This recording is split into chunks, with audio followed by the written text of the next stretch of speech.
I am Arundhati Parmar, Editor-in-Chief of MedCity News.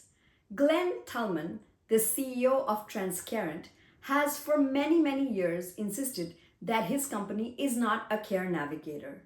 So why did he decide to buy Accolade, a care navigation company, for $621 million? That is what my story on MedCityNews.com explores. It is nearly 5,000 words long. I hope some of you read it. But for others, here's a quick synopsis. So what is Transcarent?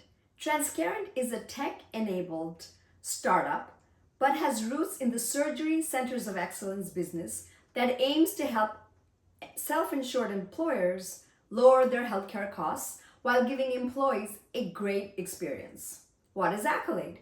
Accolade is a public company that also aims to help self-insured employers, but it's a navigation company that aims to navigate or help employees through the complex healthcare system. In other words, they have call centers where employees can call if they have a bill that they do not understand, or they want to find the best doctor for a certain disease in their employer's network. Accolade's struggles are public.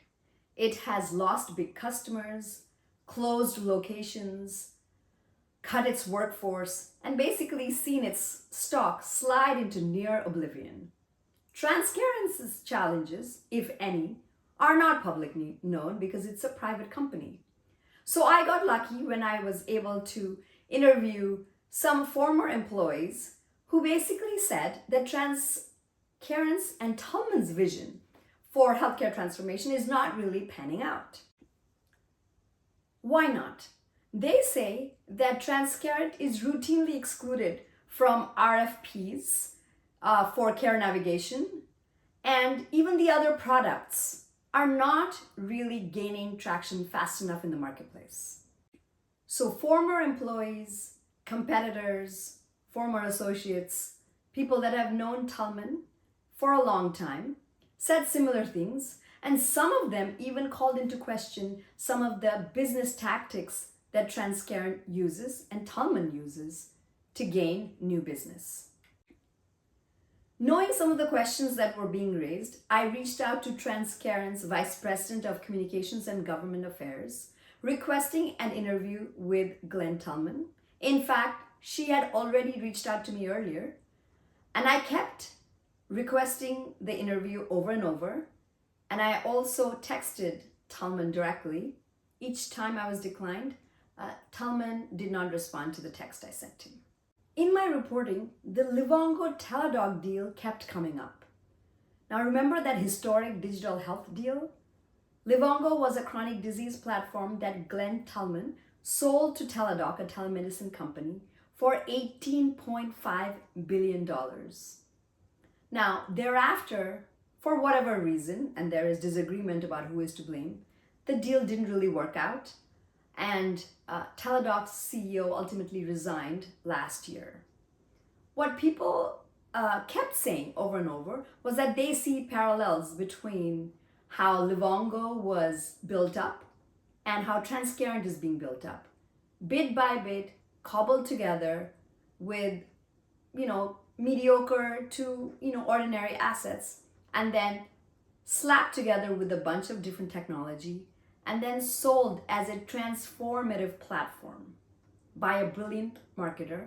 Now Tullman becomes aware that Accolade is being shopped around, so he changes his mind on navigation and makes an unsolicited bid for the company. Ultimately, that becomes the winning deal. So what happens now? Well, Accolade shareholders have to vote on the deal. It is expected to go through and the merger should be complete in the second quarter of this year. But I guess the takeaway is not what Glenn has said before. He has said you can't navigate a broken system. Well, it turns out, for better or worse, that it is because the system is so broken that you need navigation. No one seems to have figured out how to transform the system wholesale with all its middlemen, with all the entrenched interests. Should the deal be approved, there is no question that competitors will have to reckon with a new Transcarent that has not been that successful in the past, but overnight it will get all of Accolade's business. Accolade apparently covers 10 million lives. So that's it, folks. That's the story. I still want you to read it. Jonathan Bush makes an appearance, and you know how colorful he is. I'll leave it at that.